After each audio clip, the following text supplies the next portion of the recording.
감사합니다. 네, 오늘 말씀의 제목이 온전한 기쁨으로 헌신하자라는 제목으로 하나님 말씀 전하도록 하겠습니다. 우리가 신앙생활하면서 마음속에 왠지 모를 기쁨이 없고 즐거움이 없고 무기력한 신앙생활을 하게 되는 경우가 있습니다. 이게 왜 그러느냐, 여러 가지 이유가 있겠지만은 하나님과 우리 사이의 관계에서 문제가 생기면 그렇다라는 거죠. 그럴 때 가장 하나님과의 관계의 문제에서 문제가 생기면 사라지는 게 그게 뭐냐면 구원의 기쁨과 감격이 사라진다는 겁니다. 다르게 말씀을 드리면 위로부터 오는 은혜가 있어야 되는데 위로부터 오는 은혜가 없기 때문에 그래서 기쁨과 감격이 없다라는 거다라는 거죠. 위로부터 오는 은혜는 우리가 어떻게 받아 누릴 수가 있는가? 그게 예배다라는 겁니다. 오늘 예배를 통해서 우리 구원의 감격과 기쁨이 회복되는 은혜를 우리 충만히 받아 누리고 돌아가는 우리 믿음의 성도들이 다 되시기를 간절히 축원을 드립니다. 우리가 왜 우리 안에 이 기쁨과 감격이 사라지게 되는 이 원인이 무엇일까요? 여러 가지 문제일 수 있습니다. 사람과의 관계 안에서 문제가 생겨서 그래서 힘들 수가 있고, 또 일 때문에 문제가 생겨서 힘들 수가 있고, 또 자녀들이 말 안 듣고 속색해서 힘들고 어려운 일들 여러 가지 문제가 있을 수 있는데 성경은 왜 다른 것을 말씀하고 있는 것이 아니라 무엇에 대해서 지금 말씀을 하고 있냐면 다른 거 얘기하는 게 아니라 죄에 대해서 언급하고 있다. 하나님 앞에서 하나님께서 기뻐하지 않는 일이나 아니면 하나님께서 원치 않는 방법으로 행하면서 살아갈 때 내가 하나님 앞에서 문제가 생겨지게끔 그렇게 되어지면 하나님과 소통하고 교제하는 삶을 살지 못하게끔 그렇게 되어지면 그러면 사람과의 관계에 문제가 생겨나게끔 되어지고 일도 불통하게 되어질 것이며 자녀들도 그렇게 하나님께서 정하신 길이 아니라 올바른 길이 아니라 자꾸 어긋나고 잘못된 길로 가게 되어짐에 대해서 말씀하고 있다는 겁니다. 하나님과의 관계 문제라는 것입니다. 내 문제다라는 겁니다. 그래서 우리가 참 조심해야 될 것이 우리가 뭔가를 다 이루었다 생각할 때나 아니면 내가 참 잘 나간다라고 생각할 때 형통하다 생각할 때 그때 보면은 사단이 틈탈 수 있다는 거죠. 오늘 다윗이 그랬습니다. 많은 어려움을 겪고 난 이후에 이스라엘 백성들의 동일왕국의 왕이 되었습니다. 늘 전쟁의 일선에서 싸움을 하던 다윗이 늘 하나님의 말씀에 순종하면서 행하던 다윗이 왕이 되자마자 그 어렵고 습한 사울왕의 그 몇 년을 쫓아다녔습니다. 10년을 넘게 쫓아다녀서 겨우겨우해서 이스라엘의 통일왕국의 왕이 딱 되자마자 다윗이 한 게 뭐였냐?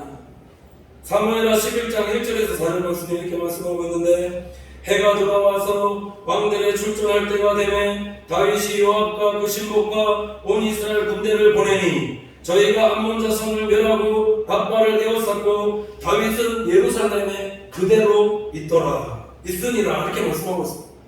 충성하던 자가 나태함이 찾아오자 어떠한 일이 일어나게끔 되어졌는가? 저녁 때에 다윗이 그 침상에서 일어나 왕궁 지붕에서 거닐다가 그곳에서 보니 한 여인이 목욕을 하는데 심히 아름다워 보이는지라 다윗이 보내어 그 여인을 알아보게 하였더니 고하되 그는 엘리압의 딸이요 햇사람 우리아의 아내 밧세바가 아니니까 다윗이 사자를 보내어 저를 자기에게로 데려오게 하고 저가 그 부정함을 깨끗하게 하였으므로 더불어 동침함에 저가 자기 집으로 돌아가니라 이렇게 말씀하고 있습니다.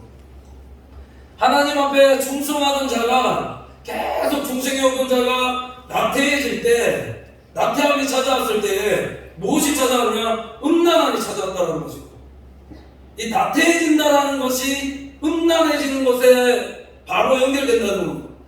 늘 성령의 소욕을 쫓아서 행하는 삶을 살다가 조금 나태해지는 육체의 소욕을 따르면서 살게끔 되어지는데 그 나태해짐에 음란이 찾아온다.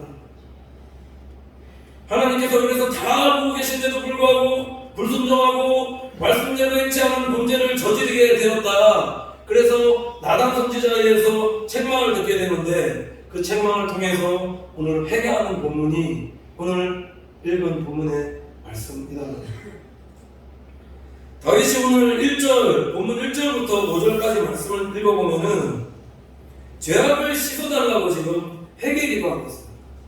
그런데 오늘 말씀을 묵상해보면은 이 두 가지 죄에 대해서 회개 기도를 하는데 그 첫 번째 죄가 뭐냐면 자범죄입니다. 우리아의 아내 밧세바를 범한 자신의 죄를 하나님 앞에서 회개 기도하고 있고, 그래서 1절부터 4절까지 말씀 읽어보면 이렇게 기도하고 있습니다. 하나님이여 주의 인자를 쫓아 나를 긍휼히 여기시며 주의 많은 자비를 쫓아 내 죄가를 도말하소서. 나의 죄악을 말같게 씻기시며 나의 죄를 깨끗이 제하소서. 대전하는 내 죄가를 아오니 내 죄가 항상 내 앞에 있나이다. 내가 주께만 범죄하여 주의 목전에 악을 행하였사오니 주께서 말씀하실 때 물어오시다 하고 판단하실 때 순전하시다 하리이다. 자기가 지은 자범죄에 대해서 지금 하나님 앞에서 철저하게 지금 회개하고 있다는 거고, 그 다음 뭐냐면은 또 하나는 원죄입니다. 5절 읽어보면 그렇습니다. 내가 죄악 중에서 출생하였으며 모친이 죄 중에서 나를 잉태한 나이다, 이렇게 말씀하고 있다는 거죠. 이게 지금 어떤 의미냐면은 하나님 앞에서 철저하게 회개 기도를 하다 보니까 자신이 얼마나 하나님 앞에서 큰 죄인이다라는 것을 깨닫게끔 되어져서 하나님 앞에서 그 죄를 씻어달라고 기도하는데, 기도하고 또 기도하고 또 기도하다 보니까 자신의 출생까지도 죄 중에서 태어난 것을 깨닫고 회개 기도하였다. 이 기도에 깊은 영성이다. 기도하고 또 기도하게 되면 이 뒤에 말씀드릴 건데, 에베소서 6장 18절에 이렇게 말씀하고 있습니다. 모든 기도와 간구로 하되 무시로 성령 안에서 기도하고 이를 위하여 깨어 구하기를 항상 힘쓰며 여러 성도를 위하여 구하고.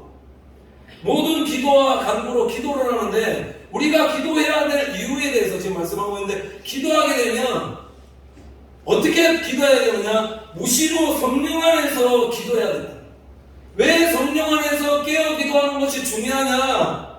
성령 안에서 깨어서 기도할 때 하나님께서 우리가 하나님 앞에서 지금 어떠한 잘못을 범하고 있는지, 어떠한 잘못된 길을 가고 있는지, 어떻게 하나님 앞에서 잘못 행하고 있는지를 누가 깨닫게 하시느냐? 성령님께서. 그냥 기도만 해서는 안 된다라는 거죠. 무시로 성령 안에서 기도할 때, 그렇게 기도할 때 성령님께서 내가 하나님 앞에서 어떤 죄악을 범하고 있는가까지 하나님께서 깨닫게 하여 주셔서 그 부분에서 다 철저하게 회개할 수 있게끔 하나님께서 인도하신다는 겁니다. 우리의 회개 기도가 우리의 언제까지도 회개할 수 있을까요? 오늘 말씀대로만 하면 있습니다. 어떻게 회개할 수 있는가? 로마서 8장 27절 말씀을 이렇게 말씀하고 있습니다. 마음을 감찰하시는 이가 성령의 생각을 아시나니 이는 성령이 하나님의 뜻대로 성도를 위하여 간구하시니라. 성령님께서 우리의 마음과 생각에 어떤 생각을 하고 있는지까지 그거 다 감찰하시고 아신다라는 겁니다. 잘못된 것이 있으면 그래서 성령께서 깨닫게 해주시고 회개케 해주신다. 왜 그런가? 우리가 약하다는 거죠. 로마서 8장 26절에 이렇게 말씀하고 있는데, 이와 같이 성령도 우리의 연약함을 도우시나니 우리가 마땅히 빌바를 알지 못하나 오직 성령이 말할 수 없는 탄식으로 우리를 위하여 간구하시느니라, 이렇게 말씀하고 있습니다. 성령님께서 임했다라는 증거가 뭔가? 예수 그리스도께서 내 모든 죄와 허물, 내 자범죄, 언제까지도 다 용서하시고 우리가 제사함 받았기 때문에 우리를 왕같은 하나님의 자녀로 삼아주시고, 그래서 성령께서 임하시는 것이다라고 믿습니다. 죄가 없으니까 성령께서 임한다. 회개한 그 마음 가운데 성령께서 내조하시고 역사해 주신다. 그래서 다윗이 구약시대 구약의 사람입니다. 예수 그리스도께서 오시기 전에 구약 사람이 이것을 깨닫고 고백하는데, 로마서 4장 6절 8절 말씀해 보면 이렇게 말씀하고 있습니다. 일한 것 없이 하나님께 의로 여기심을 받은 사람의 행복에 대해서 다시 말한다. 그 불법을 사하심을 받고 죄를 가리심을 받는 자는 복이 있고 주께서 그 죄를 인정치 아니하실 사람은 복이 있도다 하는 것 같으니라. 이렇게 말씀하고 있습니다. 회개한 자에게 예수 그리스도께서 주시는 복이 이렇다라는 거죠. 여기 보면은 일한 것이 없다. 일한 것이 없이 하나님의 의로 여기심을 받는 사람의 행복, 이렇게 말씀하고 있습니다. 이게 어떤 의미냐면 구원에 대한 이야기인데, 우리 구원이 어떤 우리의 노력이나 어떤 행위에 의해서 받는 구원이 아니다라는 겁니다. 어떤 우리의 행위나 노력이나 이런 것들이 더해지면 예수 그리스도의 공로와 은혜가 드러나지 않는다. 우리가 어떻게 구원받을 수 있는가? 하나님의 의입니다. 하나님의 의가 뭔가? 예수 그리스도께서 우리의 모든 죄 허물을 위해서 십자가에 달려 돌아가신 그 사건을 우리가 믿는 겁니다. 그 사건을 믿음으로 말미암아 우리가 구원을 받는다는 거죠. 다른 것이 없다는 거. 믿기만 하면 된다는 거. 믿기만 하면 예수 그리스도께서 내 죄를 위해서 돌아가신 사건, 그 사건을 믿기만 하면 죄사함 받고 용서함 받고 하나님께서 주시는 은혜와 그 축복을 누리며 살아갈 수 있는 성도들이 되어집니다. 그러니까 이게 얼마나 큰 행복이냐라는 거죠. 이것이 그래서 예수 그리스도를 믿는 자들에게 주시는 하나님의 크신 축복과 은혜가 아닌가. 이걸 다르게 말씀드리면 예수 그리스도 믿는 것 자체가 그게 하나님께 주신 큰 복이다 라는 겁니다. 내가 하는 것 없이 의롭다 여김을 받는 거다. 그래서 하나님은 우리의 무엇을 원하시는가? 오늘 6절에 말씀해주고 있는데, 보소서 주께서는 중심이 진실함을 원하시오니 내게 지혜를 은밀히 가르치시리이다. 회개 기도하니까 다윗이 깨닫는 게 있었는데 보면은 하나님께서 중심의 진실함을 원하신다는 것을 그걸 깨닫게 하셨다는 거죠. 내 중심이 다르지 못하다는 것을 기도할 때 하나님께서 깨닫게 하시고 그거 회개케 하셨다.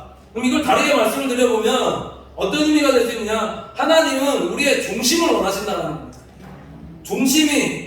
우리의 중심이 하나님 보시기에 바른 합한 하나님의 사람이 되어서 우리의 몸과 마음을 하나님께 힘써 다 드리는 것이 전심입니다. 전심으로 모든 것들을 다 행할 수 있는 성도들이 되어지기를 하나님께서 원하신다는 거죠. 이 마음이 회복되어지길 원하신다는 거죠. 누구에게? 하나님의 자녀들에게. 99%가 아닙니다. 마음을 드리는 게 99%의 마음을 하나님께 드리는 게 아니라 하나님 우리의 온전한 마음, 전심을 다 원하신다는 거죠. 그 중심을 원하신다.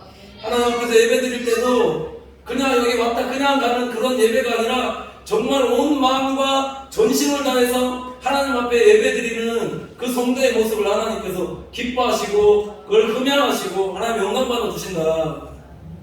그렇게 말씀하고 있더라고요. 전심으로 회개 기도한 다음에 그 다음 다윗이 구한 것이 뭐였느냐? 오늘 시편 51편 10절에서 12절 말씀 들어보면 이렇게 말씀하고 있습니다. 하나님이여 내 속에 정한 마음을 창조하시고 내 안에 정직한 영을 새롭게 하소서. 나를 주 앞에서 쫓아내지 마시며 주의 성신을 내게서 거두지 마소서라고 기도하고 있습니다. 다윗이 왜 다르게 말씀드려 성령을 거두지 말아달라고 기도하고 있는 것인가? 오늘 말씀만 보면은 성령은 정직한 영이다. 정직의 영입니다. 하나님께 범죄하게 된 이유가 왜 범죄하게끔 되었는가? 충성하는 자가 나태해져서 육체의 소욕을 쫓게끔 되고 그 육체의 소욕 안에 누가 틈타게끔 되어졌는가? 마귀라는 거죠. 사단 마귀가 들어와서 거짓과 속임을 얼마나 많이 저질렀는가? 다윗이 아니죠. 다윗이 아닙니다. 하나님 앞에서 늘 성령님을 쫓아서 행하였던 다윗의 삶 가운데 나태함이 찾아오니까 마귀가 딱 사로잡은 거죠. 그래서 자기가 하나님 앞에서 행한 게 아니라 누가 뒤에서 조정하느냐? 마귀가 조정하는 거죠. 그러면 어떻게 되느냐? 숨어서 가늠죄죠. 다 보면 사단이 역사하는 거랑 마귀가 역사하는 거 보면 숨어서 있는, 숨어서 드러내놓고 활동 안 하는 것, 이게 마귀의 일이다. 마귀는 드러내놓고 역사하는 게 아니다라는 거죠.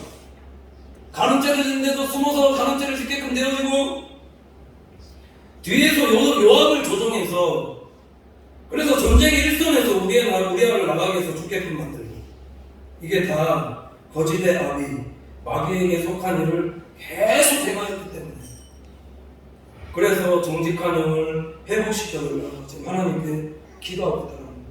이 영이 회복되어질 때 하나님께서 주시는 것이 뭐냐? 구원의 즐거움과 자원하는 신령으로 모든 것을 행할 수 있는 성도들이 되는 겁니다.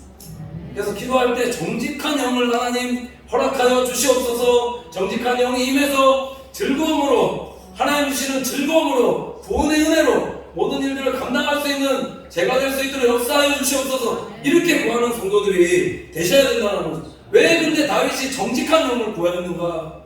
왜 정직한 영을 구하였을까요?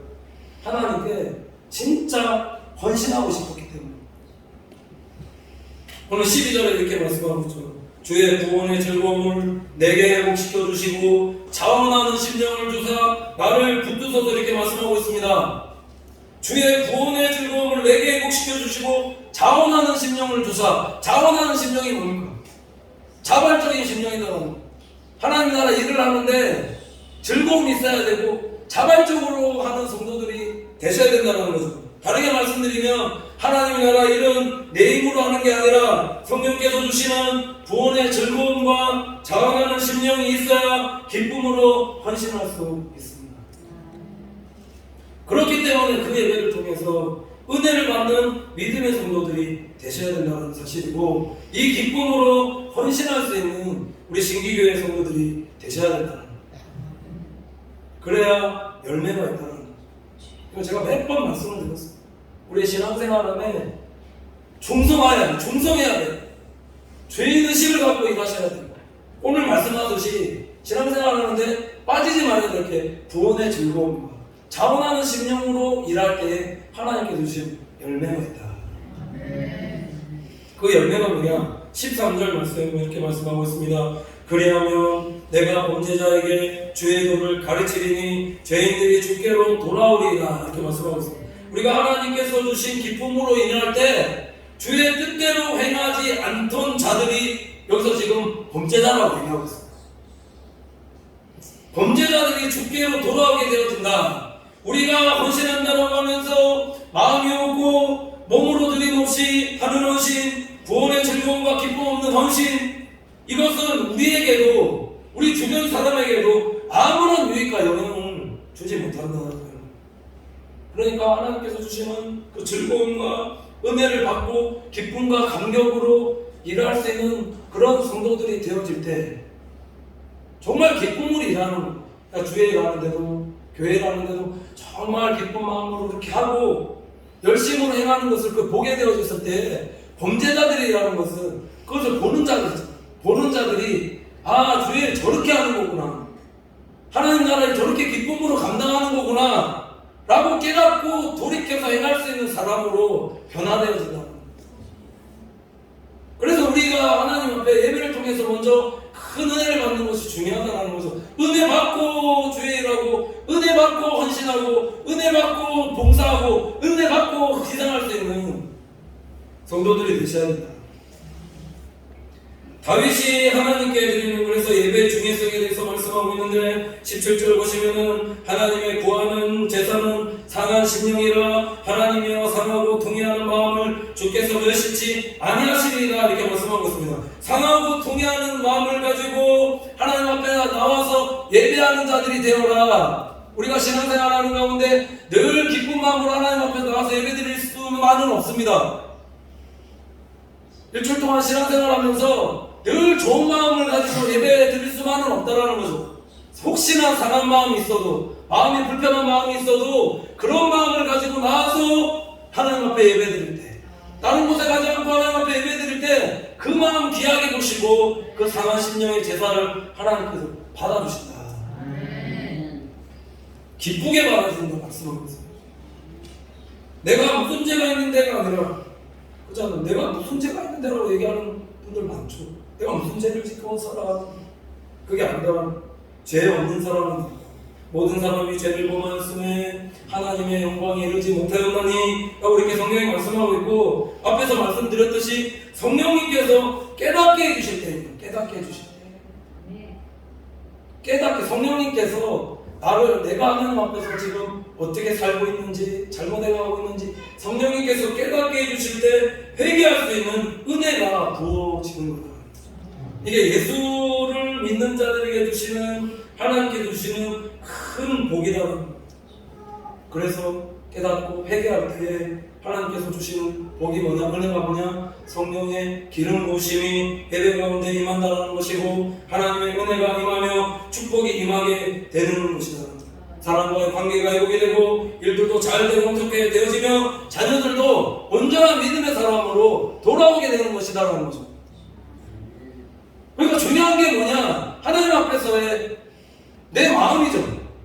내 마음이 하나님 앞에 늘 중심이 하나님께 교제하고 하나님과 소통하고 하나님을 예배하라는 그 중심이 있을 때 이 모든 것들이 다 회복이 되어지는 거, 모든 것들이 잘 되고 힘들게 해주시고 모든 일들 가운데 하나님께서 축복이 해주시는 거다라는 거죠. 그래서 그 복이 뭐냐, 오늘 18절 19절에 이렇게 말씀하고 있습니다. 주의 은택으로 시온의 선을 행하시고 예루살렘 성을 싸우소서. 그때 주께서 의로운 제사와 번제와 온전한 번제를 기뻐하시리니 저희가 스스로 주의 단에 드리리이다. 상하고 통회하는 마음이 된 이후에 하나님께 드리는 제사를 받아주시는데, 이 다르게 말씀을 드리면 먼저 우리의 마음을 하나님께 드리는 겁니다. 하나님께 우리의 마음을 드릴 때에 그 다음에 하나님께서 어떻게 일하시는가, 우리에게 드려진 예물도 온전하게 받아주시는 거다. 예물이 먼저가 아니라, 그래서 여기 앞에 말씀 보면은 주는 제사를 즐겨 아니하시나니 그렇지 않으면 내가 번제를 드렸을 것이라 주는 번제를 기뻐하지 아니하시나이다. 하나님이 구하는 제사는 상한 심령이라 하나님과 상하고 통회하는 마음을 주께서 넣으시지 아니하시리라. 이게 순서가 바뀌었다. 먼저 상하고 통회하는 심령으로 하는 그 제사 드릴 때 그 다음 우리가 드리는 그 제사를 수소에 그 소로 드리는 번제 제사를 하나님께서 받아주신다 말씀합니다. 그러니까 마음을 드리는 것이 얼마나 중요하냐. 리빙스턴이라는 젊은 청년이 있었습니다. 하버드생이었던 한 청년과 술집 여자 사이에서 썸씽으로 태어나서 고아로 벌어졌는데, 이 집 저 집 옮겨 다니면서 생활했는데, 이 리빙스턴에게 한 형제가 교회 좀 가자라고 해서 안 간다고 몇 번 그러다가 계속 좋아하니까 그래서 교회로 한번 가봤다는 거예요. 교회를 갔는데 거기서 목사님 설교를 듣다가 너무 은혜를 많이 받았다는 거예요. 고아로 버려져 있는 나를 위해서 예수 그리스도께서 십자가의 내 죄를 위해서 나를 사랑하셔서 돌아가셨다. 그래서 나의 아버지가 되어주셨다라는 이 복음을 듣고 큰 감동과 은혜를 받았다는 거예요.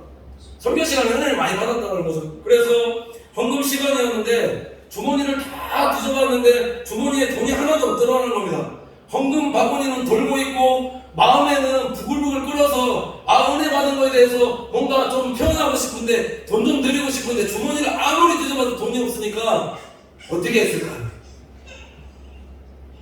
헌금 바구니 돌고 있는데 거기다 자기 몸을 들었다. 몸을 들었다. 아프리카 전역을 몸도 들고 마음 다 들었더니 아프리카 전역을 다니며 하나님께서 복음 증거케 해주시고 아프리카를 복음하는데 이 리빙스턴을 하나님께서 귀하고 복되게 사용해 주셨다는 거예요. 마음이죠.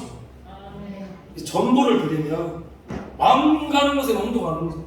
몸 가는 곳에 마음 가는 것도 있지만 마음 가야지 몸이 가는데 이걸 다 드리니까 꼭 그렇습니다. 지금 말씀 계속 전하고 있으면서 하나님께서 계속 감동 주신 건 우리의 마음과 몸과 마음을 다 전부 드리면 하나님께서 귀하게 사용해 주십니다.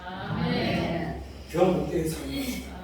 오늘 헌금하실 때 물질 드리는 것도 있지만 성도님들 포대 준비하셔서 그냥 들어가세요. 그냥 받아주세요. 헌금하시고 시체가 리빙스턴의 시체가 발견이 됐는데 나중에 발견됐는데 그 아프리카 지내던 곳에 가보니까 어떻게 죽어 있었는가 이렇게 누워서 죽어 있을까요? 무릎 꿇고 기도하는 자세로 죽어 있었다. 그래서 이 한 사람 때문에, 그래서 그 주변의 선교사들, 죄를 하라는 사람들이 막 뿌리들이 나면서 이때 아프리카 선교 엄청나게 많이 했다는 얘기가 있어요. 한 사람이 드리면, 한 사람이 마음으로 드리면 다른 사람이 감동하고 편하는 거지. 우리는 예수님께 헌신하는 성도들 보면 다 죽는다 생각합니다. 아닙니다.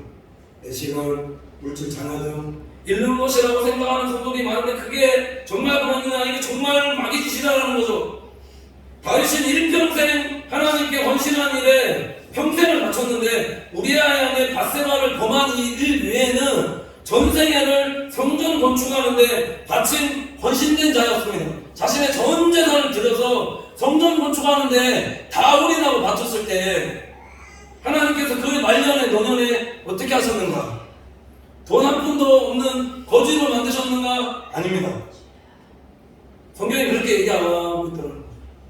역대상 29장 29절 28절에 다윗의 말년에 대해서 마지막에 대해서 말하고 있는데, 이세 아들 다윗이 온 이스라엘 왕이 되어 이스라엘 치레한 날짜는 40년이라 헤브론에서 7년간을 치레하였고 예루살렘에서 33년을 치레하였더라. 40년 동안을 통치했는데 저가 나이가 늙도록 부하고 종계하다가 죽음에 그의 아들 솔로몬이 대신하여 왕이 되느니라. 죽게 헌신하니까 나이 많아 장수하고 부하 종기를 누리다가 죽었다. 인생의 결말이 뒤에 어떻게 되느냐? 보너스로 그 아들 솔로몬까지 대신하여서 왕이 되었다. 자녀까지 하나님께서 축복하여 주셨다. 이게 하나님 일에 몸과 마음을 다 바쳐서 충성한 사람의 결과라는 거죠. 우리는 이렇게 생각할 때가 있습니다. 내가 지금 현재 종성하고 봉사했는데 왜 내 때는 복이 임하지 않는가 하면서 원망하면서 불평하는 사람 혹시 있을 수 있습니다. 아닙니다. 종성하면 내 때가 아니라 내 자녀의 때라, 후손 때라도 하나님은 반드시 그 사람, 그 가문을 축복하시는 사실, 그 사실을 기억하시고 하나님께서 충성하고 헌신된 자들에게 반드시 예배하신 믿음의 기업의 온전한 축복들 누리게 한다는 사실을 기억하면서 오늘도 마음으로, 몸과 마음으로 하나님 앞에 충성해서 하나님 예배하신 믿음의 기업의 축복들 온전히 받아들이며 살아가는 우리 믿음의 성도들 다 되시기를 간절히 축원을 드립니다. 기도하겠습니다. 하나님 감사합니다.